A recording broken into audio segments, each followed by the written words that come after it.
সুষ্ঠু নির্বাচনের প্রস্তুতিতে এগিয়ে গেছে কমিশন, বললেন সিইসি। ২১ লাখেরও বেশি মৃত ভোটার বাদ দেওয়া সম্ভব হয়েছে। দেশ পুনর্গঠনে অংশ নিতে প্রবাসী বাংলাদেশিদের প্রতি আহ্বান প্রধান উপদেষ্টার। প্রবৃদ্ধি অর্জনে অবদান রাখায় রেমিটেন্স যোদ্ধাদের প্রশংসা।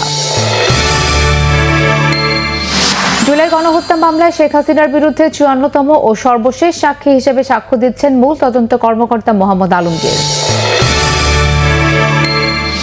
ডাকসু ও হল সংসদ নির্বাচনের ব্যালট পেপার ছাপানোর স্থান বা সংখ্যা সুষ্ঠু নির্বাচনকে কোনোভাবেই প্রভাবিত করে না, বলেছেন ঢাকা বিশ্ববিদ্যালয়ের উপাচার্য।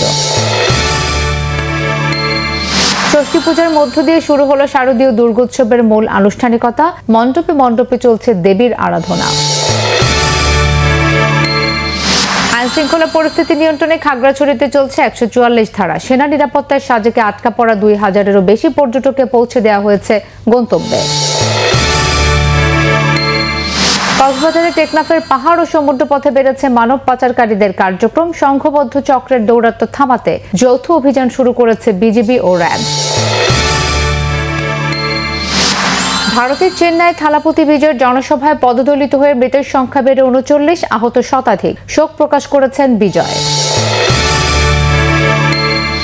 ইইউ বা ন্যাটো সদস্য দেশগুলোতে আক্রমণের কোনো ইচ্ছা নেই রাশিয়ার, তবে মস্কোর জন্য হুমকি হলে তার চূড়ান্ত প্রতিক্রিয়া জানানো হবে, বলেছেন রুশ পররাষ্ট্রমন্ত্রী।